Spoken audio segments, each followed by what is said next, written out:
Olá, pessoal, sejam bem-vindos a mais um vídeo aqui do canal. Meu nome é Natália Rocha, sou advogada tributarista e imobiliária e estou aqui com vocês hoje para falar mais um pouco sobre insumos e como vocês podem utilizar esses insumos na empresa de vocês para obter créditos tributários. E em obtendo créditos tributários, vocês vão ter descontos nos pagamentos de determinados tributos.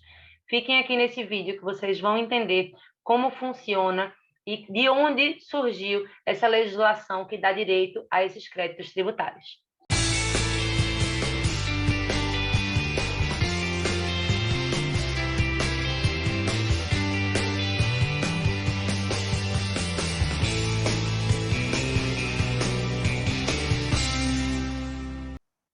Antes de mais nada, eu vou pedir para vocês se inscreverem aqui no canal, para ativarem o sininho, porque toda terça-feira, às 9 da manhã, nós temos vídeo novo aqui no canal. E vocês também fiquem à vontade para sugerir novos temas aqui nos comentários de qualquer um dos vídeos, porque eu sempre respondo todos os comentários. Então, sem mais delongas, vamos ao tema de hoje. Eu preparei um material para compartilhar com vocês. Vamos lá. O que são insumos e como utilizar para obter créditos tributários? Os insumos eles podem ser considerados como bens ou serviços vinculados à produção dos serviços ou à produção de um produto que vai ser destinado à revenda. Então, dessa frase aqui, o que é que você pode imaginar? Que os insumos eles são utilizados no processo de produção, ok? Apesar da controvérsia dos tribunais superiores, o seu significado gira em torno de um elemento que entra no processo de produção da mercadoria ou da prestação de serviços, como eu disse para vocês. Existe previsão legal em diversos dispositivos sobre a possibilidade de aproveitamento de crédito em situações como a utilização de insumos no processo de produção. E esses créditos em específico, eles podem ser utilizados, como eu disse para vocês no início do vídeo, para diminuir o débito com o mesmo ou outro tributo, a depender da situação. Ou seja, aproveitando os créditos com insumos, a sua empresa paga menos tributos federais, como é o caso do PIS e COFINS. E aqui eu vou tentar me ater mais ao caso do PIS e COFINS, porque existem inúmeras situações que dão direito a crédito do PIS e COFINS, que são contribuições à Seguridade Social, e garantem esse direito a crédito. Mas, além disso, também existem nas legislações estaduais previsões que dão direito a crédito de ICMS. Mas como eu disse para vocês, eu vou tentar me ater aqui somente ao PIS e COFINS, que são tributos federais, porque se eu fosse analisar aqui cada estado, ia acabar ficando um vídeo muito longo. O ICMS é um imposto estadual, e para a gente analisar a legislação de cada estado, só em um vídeo específico para cada ocasião, ou numa consulta. Vocês já entenderam mais ou menos como é que funcionam esses insumos e esses créditos, mas vocês já imaginaram que parte dos gastos que você tem na sua empresa pode ser revertido em crédito tributário? Você pode compensar esses créditos com o pagamento dos tributos para diminuir o valor do tributo que você paga mensalmente ou trimestralmente. O que são insumos? Qual é o conceito, na verdade, de insumos?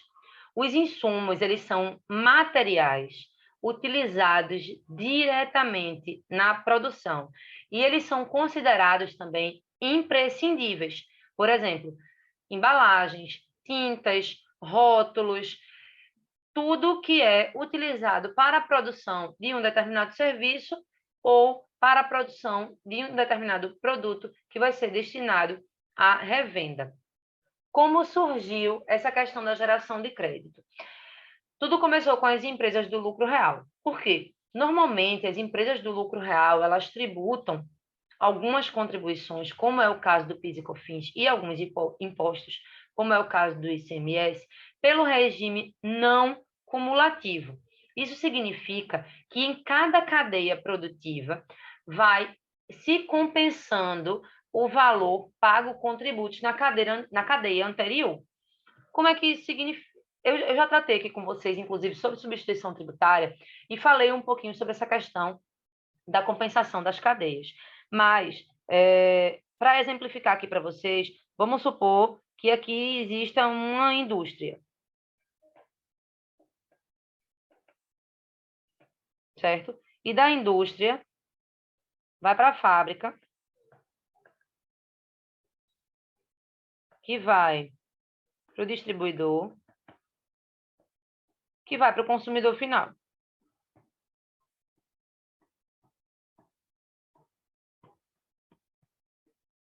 Então, como é que funciona essa compensação? O valor de PIS e COFINS que essa indústria pagou aqui vai ser diminuído do valor que a fábrica vai pagar de PIS e COFINS. E assim sucessivamente, para que se evite o efeito cascata. Como é o efeito cascata? Que se tribute esse daqui, mais esse daqui, mais esse daqui, mais esse daqui, e acabe onerando o consumidor final, certo? Então, para isso é que se existe essa compensação. Só que nesse sistema de compensação, ele gera direito a crédito, por exemplo, dos bens e serviços utilizados como insumo na prestação de serviços e na produção ou fabricação de outros bens. Existe a legislação do PIS e COFINS, inclusive, ela é bem específica em relação a isso. No seu artigo 3º, inciso 2, ela diz que a pessoa jurídica poderá descontar créditos calculados em relação a bens e serviços utilizados como insumo na prestação de serviços e na produção ou fabricação de bens ou produtos destinados à venda.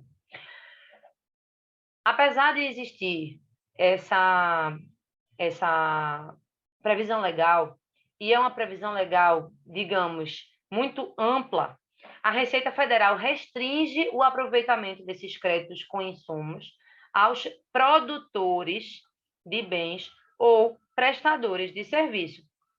Então, na produção, que normalmente ocorre numa indústria, essa indústria aqui é que quem poderia se creditar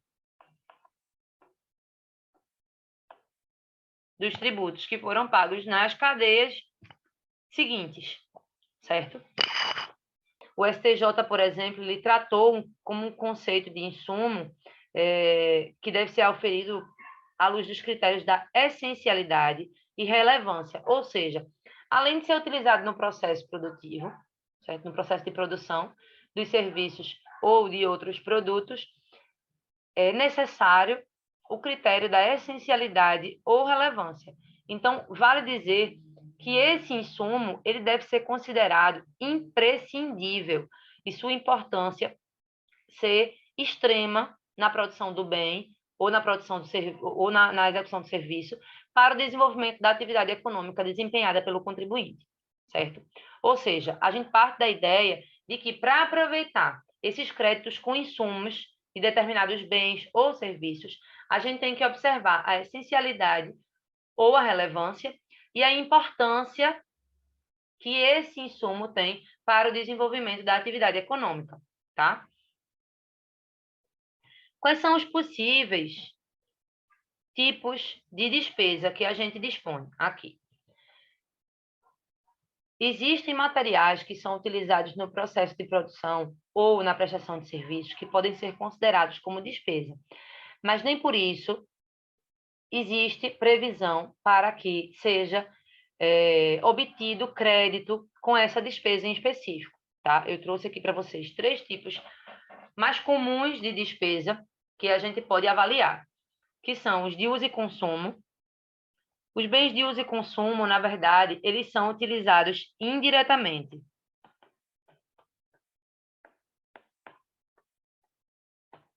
Ou seja, eles não têm contato físico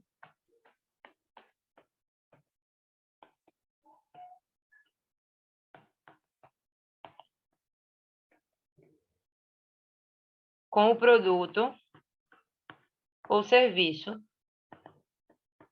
que está sendo realizado.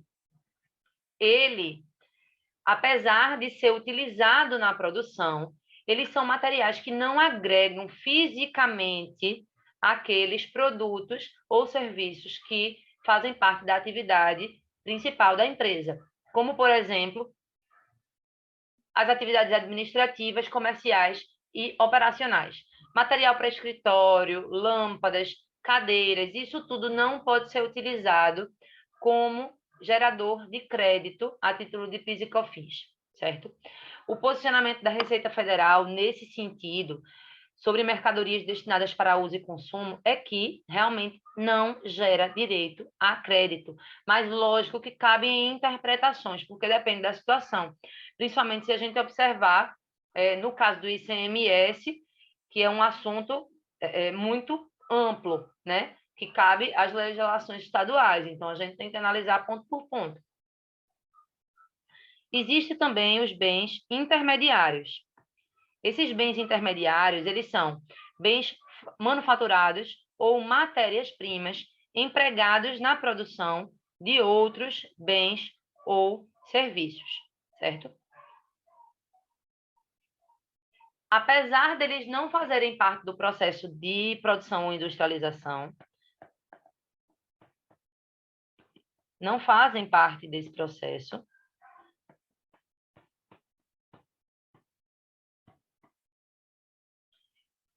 eles sofrem depreciação, ou seja, eles sofrem desgaste. E com isso, pode, eu não estou dizendo que deve, pode gerar direito a crédito. Inclusive, uma decisão bem recente da Justiça Federal da Terceira Região concedeu uma liminar a uma indústria de alumínio para dar direito a créditos a título de PIS e COFINS sobre a aquisição de sucatas, que são desperdícios, resíduos, aparas de vidro, ferro, alumínio e tudo. Por quê? Porque, apesar de serem bens intermediários, eles foram utilizados no processo de produção. Eles foram adquiridos para serem utilizados no processo de produção. Então, nesse caso de bem intermediário, cabe interpretação. E, por último, os insumos, que aqui é amplamente aceito em diversas situações, né? Como eu disse para vocês, são os materiais utilizados diretamente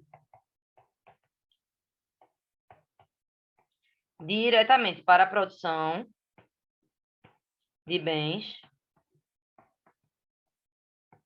ou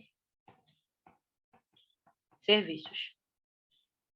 Porém, existem diversos tipos de insumo que a gente pode considerar como aptos a geradores de crédito, como os insumos naturais, que são produtos considerados necessários à produção, os insumos do trabalho, que compreendem a mão de obra, que também é necessária à produção e à prestação de serviços. E dependendo da atividade da empresa, a manutenção dos computadores também pode ser considerada como um insumo, certo? E insumo também de capital, que é o conjunto de materiais que são necessários para fabricar o produto, ou seja, maquinário, martelo, energia. Isso aqui os de capital são muito mais fácil percepção, né? E aí, tratando sobre energia, a lei do PIS e COFINS, ela traz expressamente essa questão da geração de crédito do PIS e COFINS quanto à energia. E eu vou dizer para vocês o que é que a lei traz. Somente dará direito a crédito à entrada de energia elétrica no estabelecimento quando for objeto de operação e saída de energia elétrica, quando consumida no processo de industrialização e quando seu consumo resultar em operação de saída ou prestação de serviços para o exterior, na proporção destas sobre as saídas ou prestações totais. Recentemente, grandes empresas entraram de forma administrativa com o pedido de restituição desses créditos do PIS e COFINS dos últimos 5 anos sobre a energia elétrica utilizada no processo de industrialização e tem tido um impacto muito positivo no financeiro, no caixa da empresa. O fato é que a gama de possibilidades de aproveitamento de crédito nesses casos é muito grande. desde energia elétrica, como eu tratei aqui com vocês, como materiais de produção utilizados na pandemia, como vale transporte, armazenagem, frete, enfim, é uma gama muito grande de possibilidades para se aproveitar dentro de uma empresa, certo? Inclusive, eu trouxe para vocês aqui uma solução de consulta de agosto do ano passado sobre a questão do aproveitamento de créditos em relação ao transporte dos funcionários da empresa. E aqui a gente pode ter ideia de que o conceito de insumo é exatamente aquele que a gente tratou durante toda a aula de hoje. A caracterização do insumo restringe-se aos bens e serviços utilizados no processo de prestação de serviços ao cliente ou na produção de bens destinados à venda, não alcançando as demais áreas de atividade organizadas pela pessoa jurídica, como administrativa, contábil, jurídica, comercial. Isso tudo não é atingido pela geração de crédito, porém, tem aquela questão da interpretação, né, daquela questão da manutenção dos computadores também, enfim. E o que é que ele fala? O que é que essa solução de consulta fala? Que desde atendidos os requisitos da legislação de regência, é permitida a apropriação dos dispêndios da pessoa jurídica com vale transporte e fornecidos aos seus funcionários que trabalham no processo de produção de bens. Ou seja, isso aqui é mão de obra.